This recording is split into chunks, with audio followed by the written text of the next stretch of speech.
रहीम। अस्सलामु अलैकुम व रहमतुल्लाहि व बरकातुहू।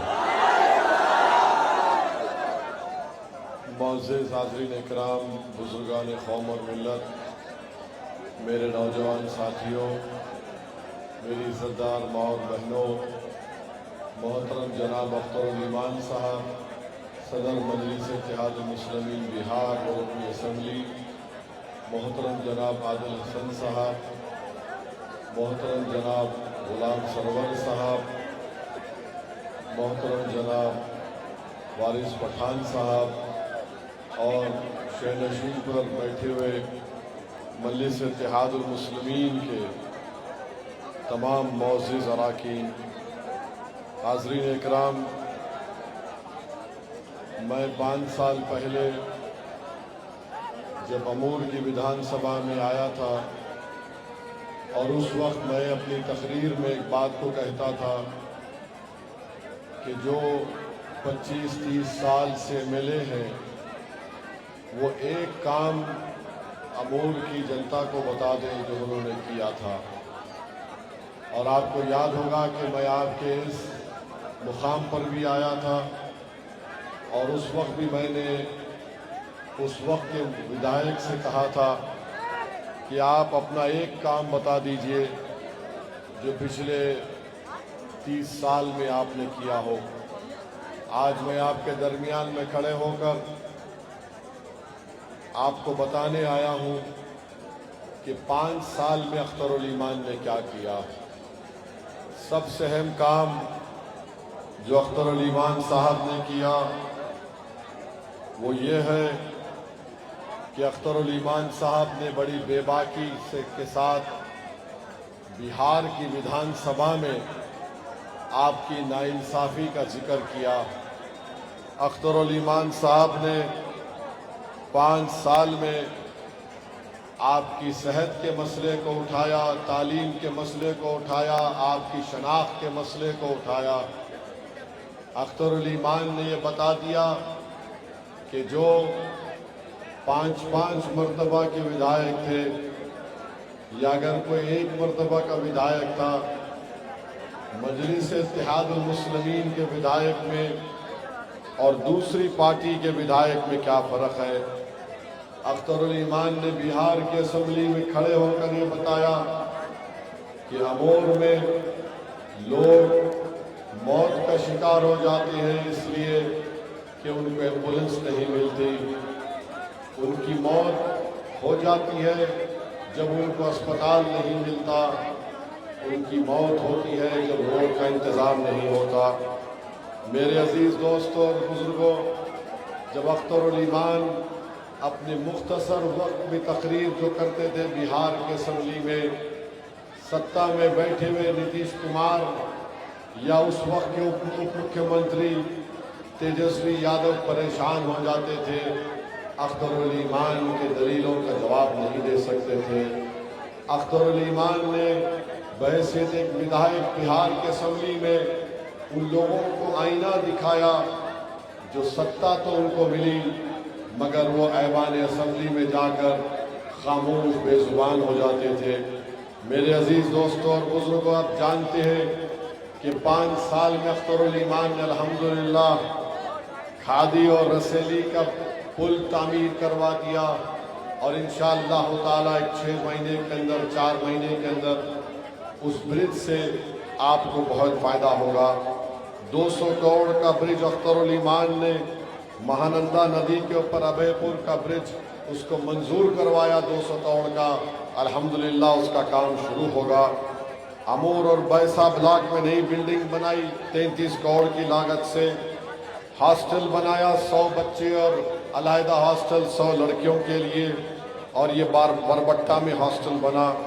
एक रिफरल हॉस्पिटल 5 करोड़ की लागत से काम शुरू हो गया। 60 करोड़ की लागत से रोड का काम शुरू हुआ। एक बिजली जो आपको 70 किलोमीटर दूर से आती थी अब वो करीब से आ रही है 17 किलोमीटर की। तो ये 800 करोड़ के करीब काम अख्तरुल ईमान ने मंजूर करवा के शुरू कराया। बताइए क्या अख्तरुल ईमान मंत्री थे? क्या अख्तरुल ईमान मंत्री बने? और जो लोग ये कहते थे कि मजलिस के एमएलए विधायक जीतेंगे, वो सरकारों की नहीं बनेगी तो काम कैसे करवाएंगे। तो मालूम हुआ कि अख्तरुल ईमान ना मंत्री बने ना सत्ता का हिस्सा बने, मगर अख्तरुल ईमान ने 800 करोड़ के काम करवाए। काम कैसे करवाए? क्योंकि जो लोग मंत्री बने, 5-5, 6-6 मरतबा विधायक बने, वो काम नहीं करवा सके जो 5 साल में अख्तरुल ईमान ने काम करवा दिया। वो क्यों करवाया? इसलिए करवाया मेरे अजीज दोस्तों कि अख्तरुल ईमान के पास जिगर था, इनके पास जिगर नहीं था। और आप देखते हैं कि ये तमाम काम की फहरिस्त मैं आपके सामने रखने को तैयार हूं। आज दोबारा मजलिस पर उंगलियां उठाई जाती हैं कि क्या करेंगे, कैसा करेंगे। अरे मेरे अजीज दोस्तों और बुजुर्गों, जो साबिका एमएलए साहब थे, सैलाब से जमीन कटती थी तो वो कहते थे कि नहीं वो धंस गया, जमीन में धंस गया। आज अख्तरुल ईमान ने सरकार को इस्तेमाल करके वहां पर आपको सरकार से जो राहत का काम हो सकता था उसको करवाया। अभी भी बहुत से काम करवाना बाकी है। जहां पर रिश्वत है वहां पर खत्म करना है। वहां पर बहुत से गरीबों को तकलीफ भी हो रही है। नीतीश कुमार की सरकार ने रिश्वत को आम कर दिया है, हमको उसको भी खत्म करना है। मैं आपसे गुजारिश करने के लिए आया हूं कि आप मजलिस इत्तेहादुल मुस्लिमीन को मजबूत करिए और इस बात को याद रखिए कि मजलिस के 4 विधायक को खरीद लिया गया। उन बेईमानों ने अपने ज़मीर को बेच दिया और जिन्होंने बढ़ के पैसे की बोली लगाई उनके सामने अपने आप को नीलाम कर दिया। एक अकेला अख्तरुल ईमान 5 साल तक ना सिर्फ अमूर की जनता की तकालीफ को उठा रहा था, बल्कि अकेले अख्तरुल ईमान बिहार के 19% गरीब और मजलूम मुसलमानों की लड़ाई लड़ रहे थे। जब ये 4 विधायक भाग गए और जाकर गैरों के दर पर अपने सर को झुका दिया और अपने ईमान को खराब किया, तो एक मीडिया के दोस्त ने मुझे फोन करके तंजिया तौर पर कहा कि ओवैसी साहब, आपका अख्तर अकेला हो गया है। मैंने कहा याद रखो, जो पैसों के बलबूते पर बिक गए वो बेईमान थे, जो पैसों को ठुकरा दिया उसका नाम अख्तरुल ईमान है। मैंने कहा कि जहां तक तुम्हारा सवाल है कि अख्तरुल ईमान अकेले हो गया, मैंने कहा मेरे दोस्त, जंगल में शेर अकेला रहता है, साथ में कोई नहीं रहता। अकेला अख्तरुल ईमान बिहार की विधानसभा पर भारी हो गया। ये जो 4 बेईमान भाग गए, क्या तुमने कभी उनकी जबान से सुना कि सीमांचल में क्या हो रहा है? क्या तुमने उनकी जबान से कभी सुना कि बीजेपी क्या कर रही है मुल्क में? अरे ये तो सिर्फ जीत की खुशी में भाग गए। इनको ना सीमांचल से मोहब्बत थी, ना आपसे मोहब्बत थी। इंशाअल्लाह ताला मुझे यकीन है कि गुलाम सरवर साहब भी इंशाअल्लाह आपकी बार कामयाब होंगे। मैं आपसे अपील करने आया हूं कि यकीनन हम कुलैया है, हम सुरजापुरी है, हम शेरशाहवादी है, हम कुरैश है, सब है। मगर एक बात याद रखिए, आप अपनी पहचान को जरूर बरकरार रखिए। अगर आप कुलैया हैं तो फकर से कहिए मैं कुलैया हूं। अगर आप सुरजापुरी हैं तो फकर से कहिए कि मैं सुरजापुरी हूं। मगर याद रखिए इस बात को कि बीजेपी ने जो कानून बनाया, वक्फ तरमीमी कानून, मस्जिद छीनने का कानून बनाया, जिस जगह पर जाकर कुलैया भी सजदा करता है रब्बे करीम के सामने, जिस जगह पर जाकर सुरजापुरी भी सजदा करता है, मोदी हमको एक देख रहा है। इसीलिए मोदी और नीतीश, चिराग पासवान हमारी मस्जिद को छीनने का कानून बना रहे हैं। क्या आप तैयार हैं अपनी मस्जिदों को देने के लिए? बताओ मेरे को। हम कुलैया और सुरजापुरी यकीनी है, मगर मस्जिद तो हमारी है, कब्रस्तान हमारा है, दरगाह और खानखा हमारे हैं, जिस जगह का मालिक अल्लाह है, हम ये सब चीजों को बाजू रखकर एक होकर एक शीशा पिलाई हुई दीवार की तरह मुत्तहिद होकर खड़े होंगे कि नीतीश कुमार, मोदी, हम तुमको इस बात की इजाजत नहीं देंगे कि तुम हमारी मस्जिद और दरगाहों और कब्रस्तानों को हासिल करो। मेरे अजीज दोस्तों और बुजुर्गों, मैं आपसे अपील करने आया हूं कि मुत्तहिदा तौर पर अपने एक वोट का इस्तेमाल करिए। लोग आएंगे, आकर मुख्तलिफ बातें करेंगे, अज़बियत की बातें करेंगे, मगर याद रखिए हम मुत्तहिद रहे तो जिंदा रहेंगे। जैसा कि किसी मजलिस के मरहूम कायद ने कहा था कि इत्तेहाद जिंदगी है, इंतशार मौत है। इत्तेहाद जिंदगी है और इंतशार मौत है। हम मुत्तहिद रहेंगे तो कोई हमारे घर के करीब नहीं आएगा, कोई हमारी मस्जिद के करीब नहीं आएगा। अगर इंतशार में पैदा हो जाएंगे तो ना हमारा घर रहेगा, ना हमारी मस्जिद को खतरा पैदा हो जाएगा और हमारी शनाख्त को खतरा पैदा हो जाएगा। दुश्मन तुमको बांटना चाहता है। मजलिस तुमसे कह रही है कि कलमे की बुनियाद पर हमने मुत्तहिद हुए थे, मजलिस के परचम तले हम कलमे की बुनियाद पर मुत्तहिद रहेंगे। हम सुरजापुरी हैं, हम शेरशाहवादी हैं, कुलैया हैं, मगर जब मामला कलमे का आता तो हम सब नबी करीम सल्लल्लाहु अलैहि वसल्लम के उम्मती हैं, उनके गुलामों के गुलाम हैं। तो ये जो मजलिस का दुश्मन है, ये हमारे इत्तेहाद को तोड़ना चाहते हैं। मैं आपके सामने गुजारिश कर रहा हूं कि अपने इत्तेहाद को कमजोर होने मत दो मेरे भाई। मजलिस से दुश्मनी क्यों है? क्योंकि मजलिस ने इन लोगों की जो ठेकेदारी थी सीमांचल में, उस ठेकेदारी को खत्म कर दिया। ये लोग समझते थे कि चुनाव आएगा और हालत मजबूरी में हमको वोट डालेंगे। ना इनके गांव में रोड का काम होगा, ना पुल का काम होगा, ना राहत का काम होगा, ना किसान को उसकी फसल की कीमत मिलेगी। जब से मजलिस का एमएलए कामयाब हुआ, आप देख रहे हैं कि इनकी नींद हराम हो चुकी है, क्योंकि मजलिस एक विकल्प बन के आई है सीमांचल में। मजलिस एक मुतबादल ताकत के तौर पर उभरी है, सिर्फ आप लोगों की दुआ और ताईद की वजह से। जो ख्वाब कभी तस्लीम साहब देखते थे, जिंदगी ने उनसे वफा नहीं की, मगर मैं तुमसे वादा कर रहा हूं कि तस्लीमुद्दीन का हर ख्वाब असदुद्दीन अवैसी और अख्तरुल ईमान और गुलाम सरवर पूरा करेंगे। और अगर मरहूम तस्लीमुद्दीन को खिराज अकीदत पेश करना है तो हमको और आपको एक तस्लीमुद्दीन नहीं, मजलिस ऐसे 1000 तस्लीमुद्दीन को पैदा करने की कोशिश करेगी। कोई तस्लीमुद्दीन का जानशीन नहीं हो सकता, वो बहुत बड़ा नेता था, मगर उनकी तरह बेबाक तरीके से कौम और मिल्लत के लिए तो हम काम कर सकते हैं। उनकी जिंदगी हमारे लिए एक शमा है कि हम उस रास्ते पर चलेंगे तो ना सिर्फ सीमांचल का फायदा होगा बल्कि बिहार का फायदा होगा। तो मेरे अजीज दोस्तों और बुजुर्गों, मुत्तहिद रहिए। और हम मोदी को, अमित शाह को ये पैगाम दे रहे हैं कि बार बार सीमांचल को बदनाम करने की कोशिश छोड़ दो। क्या बात है कि सीमांचल को जैसा ही मोदी आते, इनको लगता है यहाँ पर आबादी बढ़ रही है। अच्छा मोदी जी, आपके भाई बहन कितने हैं? 5 हैं, 6 हैं, बताओ। अमित शाह आपके कितने परिवार में लोग हैं बताओ? मगर सीमांचल में आते ही बोलते अरे आबादी बढ़ रही है, यहाँ पर घुसपैठी आ गए, यहाँ पर बांग्लादेशी पना ले रहे।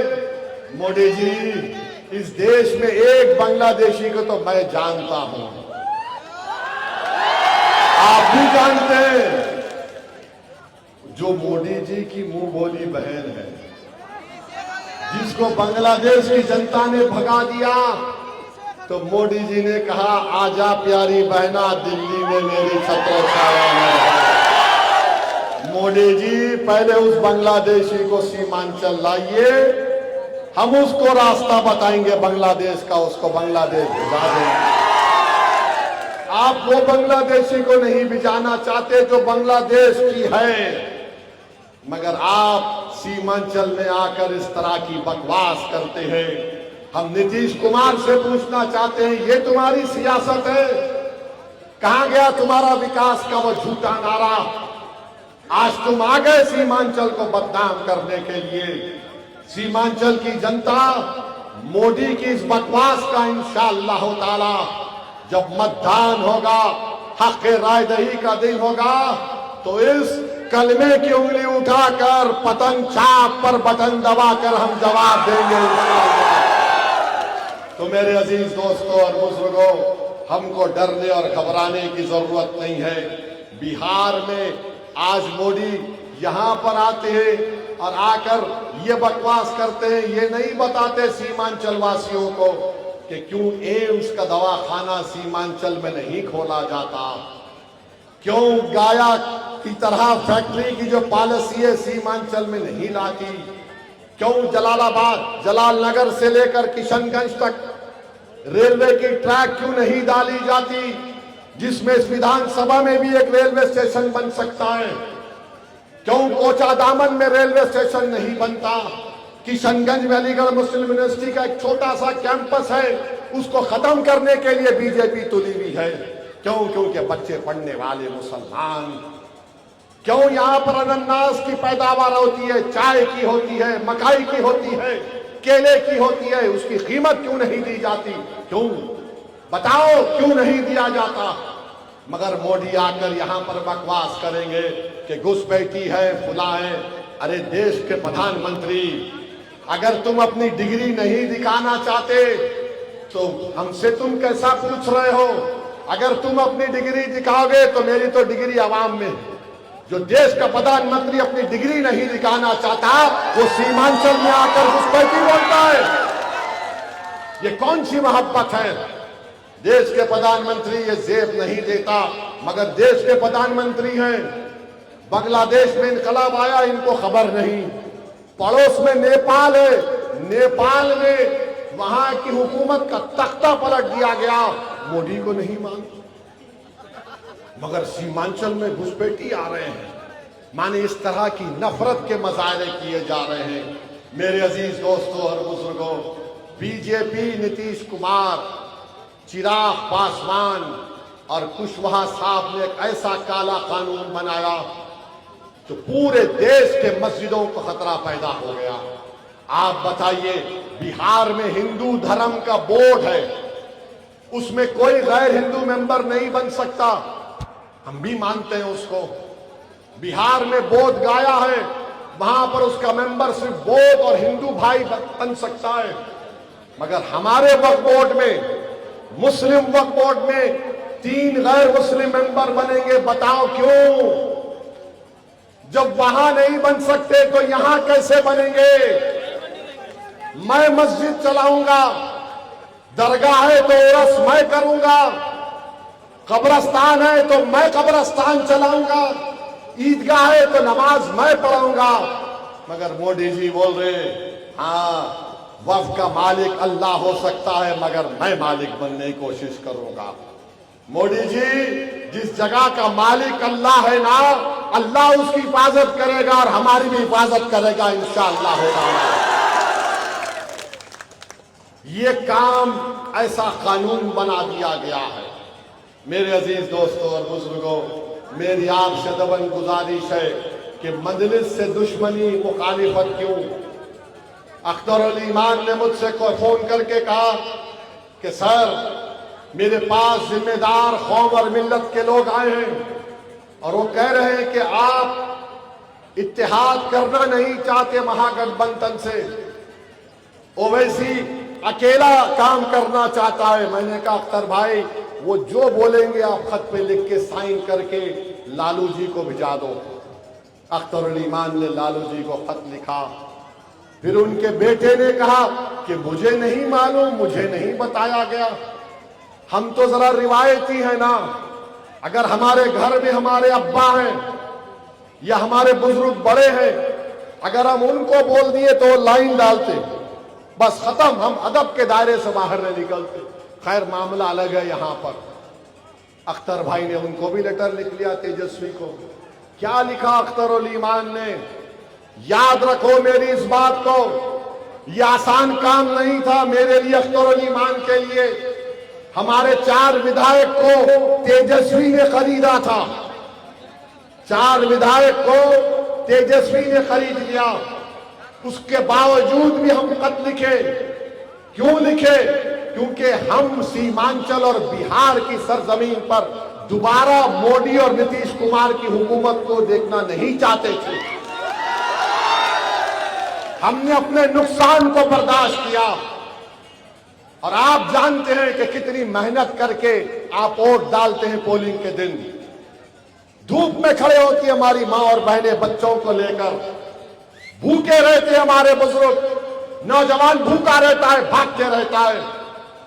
उसके बावजूद भी हमने अपने कलेजे पर, दिल पर पत्थर रखकर फैसला लिया कि नहीं, बीजेपी को हम नहीं देख सकते क्योंकि बिहार में बीजेपी का मुख्यमंत्री ना बने। अख्तर उल ईमान ने क्या लिखा सुनो मेरे कुलैया भाइयों।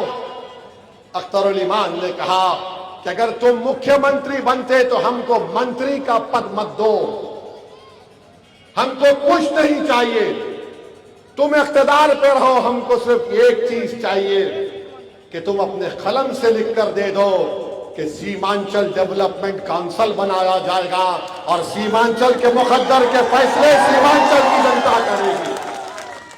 बताओ, मैंने अपने 4 एमएलएस को लूटने वाले को खत लिखा और कहा कि मंत्री नहीं चाहिए, सीमांचल से इंसाफ कर दो। और तेजस्वी कहते कि मुझे आकर डराया गया। अरे क्या डराते हैं? अरे हम वो लोग हैं जो किसी माइका लाल से ना डरते सिवाय अल्लाह से डरने वाले हैं। ना हम किसी को गैर जरूरी डराते हैं। हाँ, अगर कोई हमको आकर छेड़ता है तो हम उसको कहते हैं छेड़ मत, अगर छेड़ेगा तो तुझे छोड़ेंगे नहीं, याद रख। अब खत लिख कर दे दिया, अब और क्या कर सकते? तुमको फैसला करना है। मगर याद रखो, हम तो चुनाव लड़ेंगे।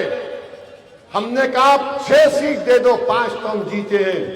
अब नहीं मालूम, जो लोग अपने आप को सेक्युलरिज्म का बड़ा पहलवान समझते हैं, जो लोग अपने आप को कहते हैं कि हम ही सेक्युलर हैं, बाकी के सब कम्युनल हैं, मेरे भाई, जो लोग हम पर गालियां देते हैं कि ओवैसी बी टीम है, मेरे भाई कभी ये भी तो सोचो कि जब उत्तर प्रदेश के इलेक्शन हो रहे थे 2022 में, मेरी गाड़ी के ऊपर 6 फीट से टोल गेट के ऊपर 6 गोलियां चलाई गई थी। 6 गोलियां 6 फीट से। बताओ, ये बी टीम का कोई काम है? 6 फीट से 6 गोलियां मेरी गाड़ी पे चलाई गई। अल्लाह का करम था, आप लोगों की दुआएं थी, मेरी मां की दुआ थी, अहले दिल की दुआएं थी, अल्लाह ने मुझे बचा लिया। मगर मैं मौत से डरने वाला नहीं हूं, मैं मौत से नहीं डरने वाला हूं। हम सबको एक दिन जाना है उस जमीन के अंदर, चाहे कोई वक्त का सिकंदर हो, वक्त का प्रधानमंत्री हो, कुछ हो, सबको जाना है जमीन में। हमारा असल घर तो वो रहेगा, हमारा असल बिस्तर तो मिट्टी रहेगी 10 फीट के अंदर। मुझे मौत का डर नहीं है, मुझे डर इस बात का है मेरे भाई कि मरने के बाद जब पूछ होगी हम क्या जवाब देंगे। मुझे खौफ तो इस बात का है कि जब खबर में वो चेहरा दिखाया जाएगा, बोलो ये कौन है, तो हम सब लोग आंख में आंसू लाकर बोलेंगे ये रहमतुल्लिल आलमीन सल्लल्लाहु अलैहि वसल्लम। मुझे डर इस बात का है कि हशर के मैदान में क्या मेरा नाम और हमारा नामा अमल सीधे हाथ में मिलेगा या बाएं हाथ में मिलेगा। मौत तो हक है। अरे हम गोलियों से नहीं डरने वाले, मरना तो एक दिन है, इंशाअल्लाह हम सब मरेंगे। मगर याद रखो, जिंदगी वो जिंदगी कामयाब है जो गरीब और मजलूमों के लिए अपना वक्त गुजार दे। जिंदगी वो जिंदगी कामयाब है जो कि अल्लाह के खौफ से उसके आंख में आंसू आ जाए। जिंदगी वो जिंदगी कामयाब है जब रहमतुल्लिल आलमीन का जिक्र हो तो हमारे हाथ के बाल और रोंगटे खड़े हो जाए और हम पुकार कर कहें कि हम उस नबी की रसूल की उम्मत। तुम गोलियां चलाते हो और मुझे गाली देते। अच्छा ये बताओ, अभी 10 दिन 15 दिन पहले उपराष्ट्रपति का चुनाव हुआ, किसको वोट दिया? मैं एक वोट था मेरा। हमारे मुख्यमंत्री तेलंगाना के रेवंत रेड्डी ने फोन करके कहा, असद भाई आप इंडिया अलायंस का साथ दो। इतने गालियां ये लोग मुझे देते हैं, क्या क्या बोलते अनाप शनाप, खैर कोई फर्क नहीं पड़ता। मेरी इज्जत का मालिक, आपकी इज्जत का मालिक अल्लाह है। ये बच्चे पुकार लिए तो मेरी इज्जत में फर्क आने वाला नहीं है। मैं जाकर रेवंत रेड्डी को बोला कि ठीक है आप कह रहे सुदर्शन रेड्डी साहब को वोट दो। सुप्रीम कोर्ट के जज थे जस्टिस सुदर्शन रेड्डी, उन्होंने मुझे फोन किया और कहा ओवैसी भाई मैं आके मिलना चाह रहा हूं आपसे। मैंने कहा सर मत आइए, हम मुसलमानों पर आपका एक एहसान है। आप जब हाई कोर्ट के जज थे आपने मुस्लिम रिजर्वेशन के बारे में अच्छा जजमेंट दिया था। मेरे भाई हम किसी का एहसान भी नहीं भूलते। मैं जाकर वोट डाला। बोलो क्या बोलोगे, क्या बोलोगे बोलो। तीसरी बात बोलते वो हैदराबाद से आया। हाँ हैदराबाद से आया, चांद से नहीं आया हूं, हैदराबाद से आया हूं। और तुम क्या करते, हरियाणा से जो यादव आया तुमने उसको राज्यसभा के एमपी बना दिया और बोलते हैदराबाद से आया। अरे बाबा हैदराबाद भारत का हिस्सा है। और एक बार जब बिहार में सीमांचल में हमने अपना झंडा लगा दिया तो बार बार आऊंगा, जब तक जिंदगी वफा करेगी बिहार और सीमांचल को आता रहूंगा, तुम्हारे लिए लड़ता रहूंगा, तुम्हारे इंसाफ के लिए लड़ता रहूंगा। हमारी मां और बहनों के बहते हुए आंसुओं को कम करने की कोशिश करूंगा। नौजवानों को उम्मीद दिलाऊंगा, नौजवानों को जज्बा दिलाऊंगा, नौजवानों से कहूंगा डरना नहीं, हिम्मत से काम करो। अरे आऊंगा, बिहार किसी के बाप की जागीर नहीं है, असदुद्दीन ओवैसी आएगा। तुम ये समझ रहे कि तुम्हारे बकवास बातों को सुनकर मैं पीछे हट जाऊंगा? मैं पहले भी कह चुका हूं मौत मुझे रोक सकती बिहार आने से, मगर जिंदा जब तक हूं तुम्हारे दरमियान में रहूंगा। बल्कि वसीयत कर रहा हूं अगर मेरी मौत आ जाए अल्लाह के हुक्म से तो हो सके तो जिस हिंदुस्तान के कोने में मेरा जनाजा होगा मैं तुम्हारे कंधे पर कब्र में जाना चाहूंगा। तुम आना पड़ेगा तुमको। ये और तुम्हारा मेरा रिश्ता है। मैं तुम्हारे भाई का बेटा नहीं, मैं तुम्हारी बहन का बेटा नहीं, मगर मेरा और तुम्हारा खून के रिश्ते से बड़ा रिश्ता है। वो रिश्ता कलमे का रिश्ता है मेरे भाइयों। और जिसको अल्लाह ने जोड़ा उसको कोई ताकत तोड़ नहीं सकती। ऐ जालिमों बिहार को आए, अरे भारत के किसी कोने में अगर कोई पुकार कर कहेगा ओवैसी हाँ, तो मैं दौड़ता हुआ पागलों की तरह जाऊंगा। सीमांचल एक इंसाफ का मसला है, सीमांचल भारत की तरक्की का मसला है। और मेरा ख्वाब है कि एक दिन इंशाअल्लाह ताला सीमांचल का नौजवान, सीमांचल की हमारी बेटी बिहार की क़यादत करेगी, बल्कि भारत की भी क़यादत करोगी। तो मेरे अजीज दोस्तों और बुजुर्गों, मेरी आपसे अदबन गुजारिश है कि वोट डालने जब जाएंगे तो पतंग छाप के निशान पर बटन दबाएंगे, बटन दबाएंगे, बटन दबाएंगे, बटन दबाएंगे। पतंग के निशान पर बटन दबाना। मोदी, नीतीश, चिराग पासवान, कुशवाहा साहब को बताना काला कानून तुमने बनाया, मस्जिदों को छीनने का, तुमने सीमांचल को बदनाम करने की बात की, ये ले बटन पतंग पर। और जो लोग हमको गाली देते थे हम उनसे कहेंगे 5 साल में अख्तर उल ईमान ने 800 करोड़ के काम करवाए, हम दोबारा बटन दबा रहे हैं पतंग छाप पर ताकि अख्तरुल ईमान अब की बार 1000 करोड़ के काम यहां पर करवाए। तो आप इंशाअल्लाह ताला पोलिंग बूथ को जाके भूल तो नहीं जाएंगे ना। इत्तेहाद पोलिंग के दिन दिखाना मेरे भाई। अब हम यहां से जाएंगे, कल से शैतान के एजेंट आएंगे। हम जाएंगे, कल शैतान के एजेंट आएंगे और बोलेंगे कल जरा जबरदस्त भड़काऊ भाषण देकर गया ओवैसी ने, उसकी बातों पर भरोसा मत करो। आपको एक ही जवाब देना है, आपको कुछ नहीं कहना है। आप क्या कहेंगे? आई लव मोहम्मद सल्लल्लाहु अलैहि वसल्लम। तो ये बोलने से शैतान भागता। जैसा ही जिक्र हुआ हबीब का, भागता उन्हें। तो ये पूरी शैतानी ताकतों को शिकस्त देना है। एक जो लोग आज मजलिस से पूछ रहे अख्तरुल ईमान तुमने 5 साल में क्या किया, जालिमों 30 साल का हिसाब मैं तुमसे पूछूंगा, तुमने क्या किया बताओ। 50 साल का हिसाब मैं तुमसे पूछूंगा, बताओ तुमने क्या किया। याद रखो, हिसाब की अगर बात करोगे तो फेरिस्त बहुत लंबी है। भागलपुर के फसाद के बारे में पूछा जाएगा, किसकी सरकार थी भागलपुर का जब फसाद हुआ था। बहरहाल अजीज दोस्तों और बुजुर्गों, मुत्तहिद रहिए, अपने इत्तेहाद पर भरोसा करिए। अख्तरुल ईमान आपका खादिम है, इस खादिम को आप कामयाब करिए। अख्तरुल ईमान को आप कामयाब करेंगे तो ये आपके इत्तेहाद की कामयाबी होगी।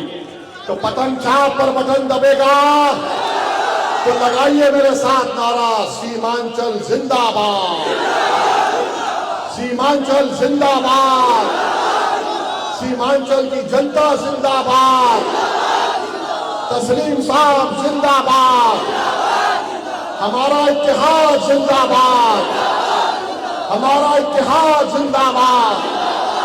नारे तकबीर, नारे तकबीर। अल्लाह सलामत रखे।